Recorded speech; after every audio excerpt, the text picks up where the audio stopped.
Bonjour, bienvenue cher Cefascar. Nous sommes le mercredi 29 janvier 2025 et apprêtez-vous à avoir mal de tête parce qu'on va faire des mathématiques. Donc je vous avais déjà dit que je voulais vous parler de la vitesse des véhicules, donc de la vitesse théorique des véhicules et de l'implication de changer les conséquences plutôt, de changer le pignon pour l'agrandir ou le diminuer, enfin voir un petit peu comment on peut changer la vitesse de ces véhicules. Et donc j'ai pris un Kraton 6S V6 pour faire l'exemple. On va partir déjà de deux principes, je pense, qui sont acquis par tout le monde. Si on achète une visseuse, qu'on veut une visseuse plus performante, on va prendre une visseuse avec une tension plus élevée. Donc forcément, si vous prenez une visseuse en 12 volts ou si vous prenez une visseuse en 48 volts, vous n'allez pas visser spécialement plus vite avec celle de 48 volts. C'est pas le but. Le but, c'est de pouvoir effectivement visser pendant plus longtemps et des choses plus fortes. Donc, quand on vous dit d'augmenter le nombre de S d'un véhicule, le but n'est pas spécialement d'aller plus vite. Donc je pense que Mani l'a assez répété, le but est de réduire la chauffe et d'augmenter l'autonomie. Simplement parce qu'effectivement le courant qu'on va utiliser sera plus faible. Donc la puissance c'est directement en rapport avec la tension et le courant. Et donc si on augmente la tension, on diminue le courant. Tenez-vous-en à ça. L'autre chose, dans les principes, donc là on va plutôt parler de la mécanique et des pignons. Quand vous roulez avec un vélo, et que, bon maintenant évidemment il y a les vélos électriques, il n'y a plus de vitesse, mais bon, soit, reprenez un vélo classique avec des vitesses, vous avez des plateaux à l'avant, vous avez des pignons à l'arrière, quand vous êtes sur le petit plateau à l'avant et le grand pignon à l'arrière, c'est beaucoup plus facile. Si vous augmentez de plateau à l'avant, c'est une fois que vous êtes lancé. Donc oui, tout ce que je dis pourrait être résolu si vous utilisez un autre véhicule pour lancer le véhicule, si vous le mettez dans une pente, enfin, si vous lui donnez aussi le temps d'atteindre sa vitesse. Mais là, on parle effectivement de speed run, on ne parle pas d'économiser donc de la batterie, d'économiser l'équipement électronique. Donc si on fait un speedrun, on va aller tout à fait à l'inverse de ce qu'on dit en général. Donc voilà, donc forcément, si vous augmentez le pignon avec une roue dentée de différentiel toujours la même, ben forcément, le moteur il va avoir plus dur, c'est comme vous à vélo, simplement. Donc vous augmentez le pignon, vous allez avoir plus de mal, le moteur va avoir plus de mal. Donc voilà le principe. Le principe au niveau de calculer la vitesse. On va partir pour le calcul de un tour de roue. Donc quand la roue fait un tour, on sait que le différentiel ici va faire un tour. Bon, évidemment, pas quand il va être en action, mais enfin, le but est quand même d'avancer et pas d'avoir une roue qui est dans le vide. Donc, quand il roule normalement, le différentiel va faire un tour. Donc voilà, le différentiel qui est dans le boîtier là, quand la roue fait un tour, il fait un tour. Quand le différentiel fait un tour, le pignon, il va tourner plus de fois. Pourquoi? Parce que, donc dans l'exemple ici, le différentiel, il a 43 dents et le pignon, il en a 10. Donc forcément, le pignon ici et donc tout l'arbre ici, tout le cardan ici, vont faire plus de tours que le différentiel.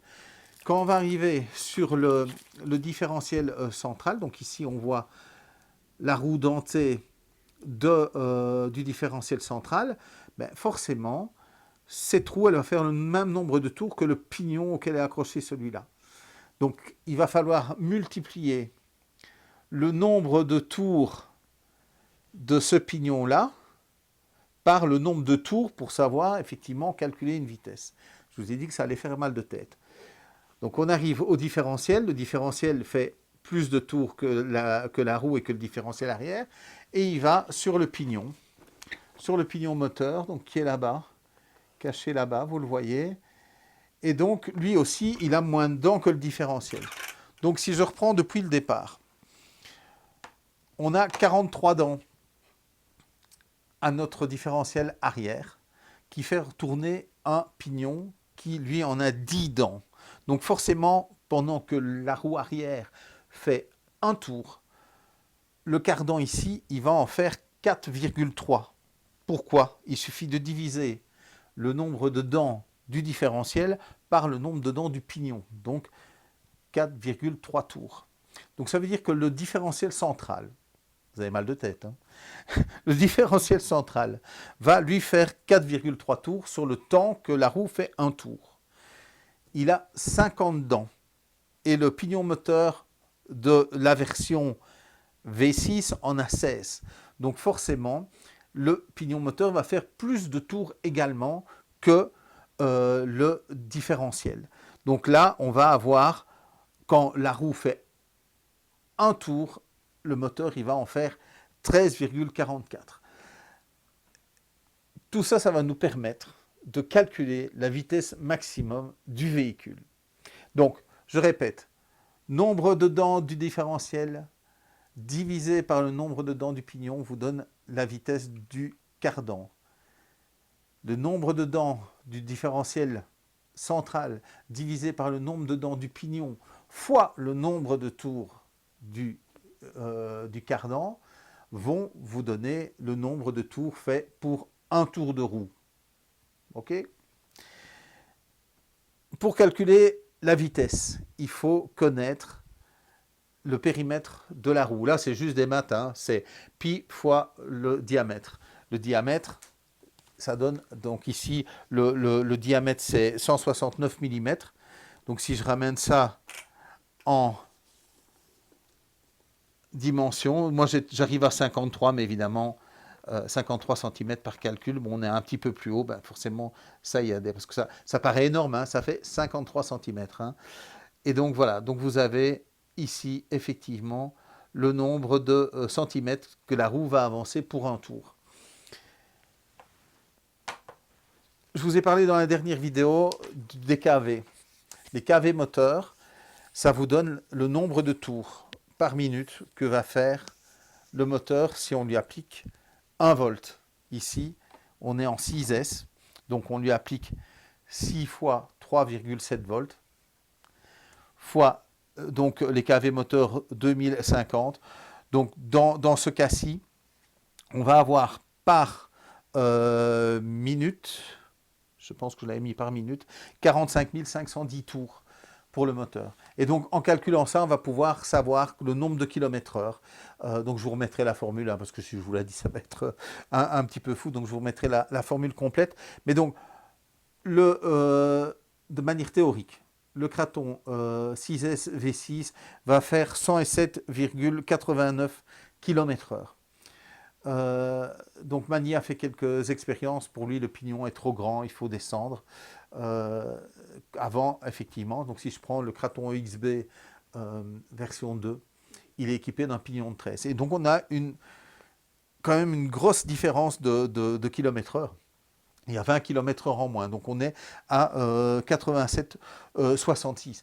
Mais donc, chaque élément, pignon moteur, KV moteur, diamètre des différentiels, les pignons qui les attaquent, les diamètres des roues vont avoir une implication directe sur donc la vitesse du véhicule, mais aussi les problèmes que ce véhicule va rencontrer, la force nécessaire et donc les chauffe que vous pouvez avoir.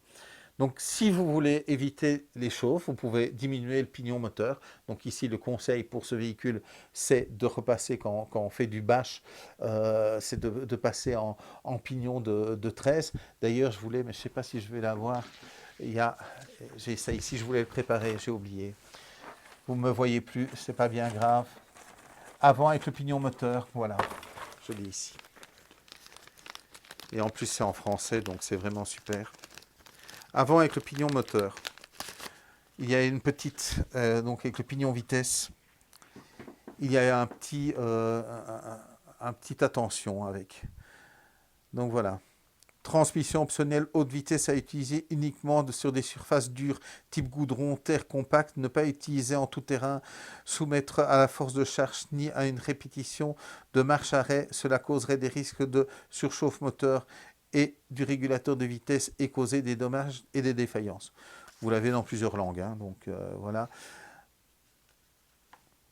Il est bien clair que quand on fait de la vitesse, bon, je ne dis pas que si vous êtes en ligne droite, que vous allez sur un tremplin, que vous voulez jouer de la vitesse, pas de souci. Mais si vous utilisez le même véhicule pour faire du bash pur, donc d'être vraiment dans du tout-terrain avec des bosses, ben oui, vous allez occasionner des problèmes. Donc le conseil, en tous les cas, sur ce véhicule est de redescendre en pignon de 13 si on fait du pur bash. Et donc, si vous descendez le diamètre du pignon, vous allez soulager le moteur. Si vous grandissez, mais c'est plus difficile de trouver forcément un différentiel central avec plus de dents au niveau de la roue dentée. Donc si vous augmentez le nombre de dents, enfin en tout cas si vous augmentez le diamètre, vous allez soulager. Si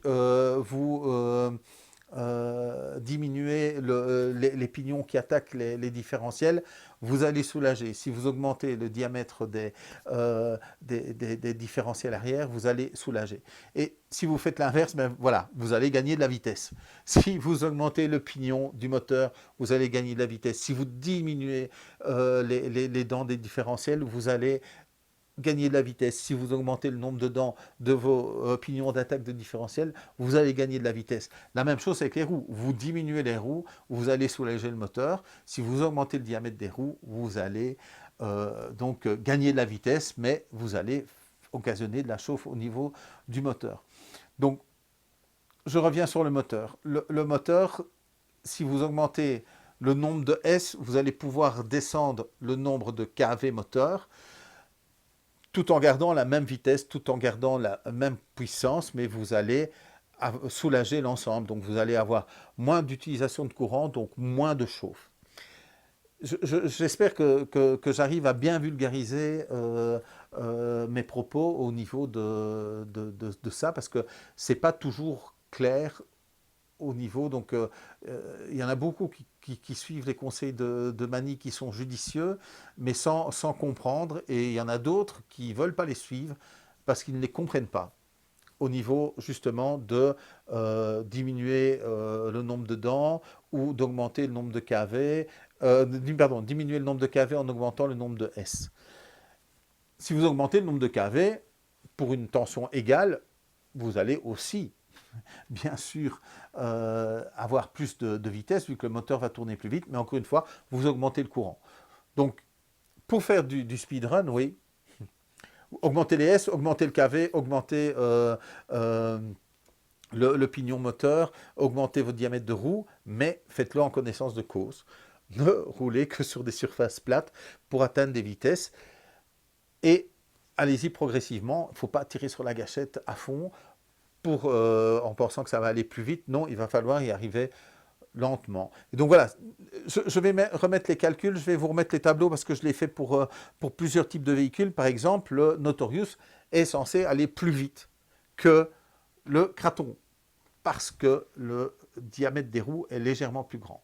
Donc je pense qu'on gagne 2 km/h, je pense que c'est 109 au lieu de 107. Ça reste de la théorie, hein. Ne venez pas me dire, ouais, je n'ai pas atteint les 109 km/h. Il y a plein de choses qui peuvent jouer, il y a le frottement, mais vous pourriez aller plus vite parce que les roues, quand elles vont ballonner, le diamètre est plus grand, donc vous pourriez atteindre des vitesses plus élevées avec des roues qui ballonnent, et là, on va y arriver progressivement, donc on va peut-être presque avoir une boîte de vitesse automatique grâce à ces roues qui ballonnent. Donc voilà, s'il y en a qui font les tests, n'hésitez pas à nous faire part des vitesses obtenues aux différents diamètres de roues quand ça s'agrandit. Mais donc voilà, au niveau théorique, en tous les cas, voilà comment on peut calculer la vitesse qu'on va atteindre. Donc si vous voulez faire du speedrun et atteindre certaines vitesses, sauf si évidemment vous êtes en pente, si vous avez du vent, enfin s'il y a plein de paramètres qui peuvent faire en sorte que vous allez aller plus vite, ben oui, ne vous attendez pas à avoir 50 km/h en plus que ce qui est calculé. Donc je vais vous remettre pour j'ai fait un tableau avec les vitesses théoriques de chaque véhicule, donc pas celles qui sont marquées sur la boîte, mais vraiment en calculant depuis le kV moteur jusqu'au diamètre de la roue pour connaître la vitesse maximum qu'on peut atteindre. Mais donc voilà, donc si jamais vous vous entortez pas et que donc vous avez un limitless auquel vous voulez faire atteindre 300 km/h, donnez-moi les références que vous avez au niveau de vos moteurs, pignons différents. Donc c'est un spooler sur un limitless, hein, c'est pas un différentiel, mais voilà, c'est le même principe, hein. On a une roue dentée qui transmet au différentiel arrière et donc ça se calcule exactement de la même façon. Dans le tableau, vous verrez le Feloni. Il n'a pas les mêmes diamètres de roue à l'arrière et à l'avant, il n'a pas le même différentiel à l'arrière et à l'avant. J'ai mis les deux vitesses, avant et arrière. L'avant, et ça me semble bien, ça ne me semble pas être ce qu'on voit dans la réalité, mais a priori, l'avant va plus vite que l'arrière. Donc ils n'ont pas exactement la même vitesse à l'avant et à l'arrière. Ça s'approche, hein, on parle d'1 ou 2 km/h. Mais donc voilà, donc si c'était l'inverse, je pense qu'il partirait vraiment, il part déjà beaucoup en freestyle. Mais donc voilà, je tenais à faire cette vidéo parce que c'est vrai qu'on en parle beaucoup. J'espère qu'elle est assez claire. J'espère que je vais la voir aussi. Je vais la regarder en faisant le montage. Donc j'espère qu'elle sera assez claire. Mais donc n'hésitez pas à revenir vers moi. Mais c'était important de voilà, ne faites pas n'importe quoi. De toute façon, il le dit ça, sur la petite notice du pignon. En augmentant le pignon pour gagner de la vitesse, on a des risques de chauffe et forcément de casse, que ce soit au niveau du moteur ou au niveau de l'ESC. Euh, Quand le moteur chauffe, les roulements qui sont dedans, qui font tourner le rotor, chauffent aussi. Et donc, beaucoup de casse moteur viennent de là.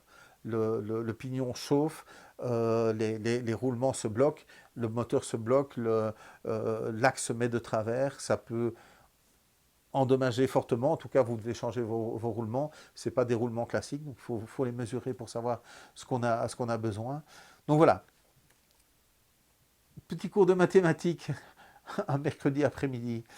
C'est pas gentil de ma part, mais donc voilà, je tenais à vous faire part de ça et ça permettra donc, je vais essayer de faire de plus en plus de vidéos, j'essaie un petit peu de revulgariser comme je le faisais il y a 5 ans, hein, quand j'ai commencé, il y a saison 4, donc il y a un peu plus de 3 ans, quand j'ai commencé les vidéos, ben oui, je ne connaissais pas tous les termes, mais c'est vrai que maintenant, de temps en temps, j'oublie qu'il y a peut-être des gens de l'autre côté de l'écran qui ne connaissent pas tous les termes, et donc voilà, ça vous donne une idée. Ça me semble clair, les pignons, les différentiels ont un certain nombre de dents, et ça va vous permettre de comprendre pourquoi, sur base de votre expérience de cycliste, pourquoi un moteur va avoir plus dur si on augmente les pignons d'attaque et si on diminue les pignons récepteurs. Donc il faut effectivement tenir compte de tout ça et aussi bien sûr de l'usage qu'on va avoir du véhicule, hein. Donc ce que je dis, c'est forcément quand on est en bâche, il ne faut pas le faire comme si on est en speedrun. Voilà, j'espère que vous aurez aimé cette vidéo. Donc n'hésitez pas à mettre un pouce, n'hésitez pas à vous abonner à la chaîne, hein, parce que donc voilà, il y a des petits cours mathématiques, il y a des informations sur les nouveautés, il y a plein d'informations qui passent au travers des vidéos. Abonnez-vous à la page Facebook, parce que quand je dois annoncer quelque chose de manière rapide, je le fais aussi via Facebook. Évaluez-nous sur Google, j'y tiens, on a dépassé les 300 depuis un petit moment, mais donc n'hésitez pas à dire ce que vous pensez de la boutique. S'il y a un problème, téléphonez-moi du lundi au samedi. Si je ne suis pas à la boutique, c'est transféré sur mon GSM, sur mon mobile. Donc n'hésitez pas, par mail c'est très efficace aussi. Donc ça peut arriver qu'en journée je ne suis pas à la boutique, que je ne réponde pas tout de suite au mail. Mais voilà, il n'y a jamais 24 heures sans que je donne une réponse à un mail. On parle vraiment plutôt d'heures pour avoir une réponse. Donc voilà, je vous souhaite une très bonne journée et je vous dis salut, salut.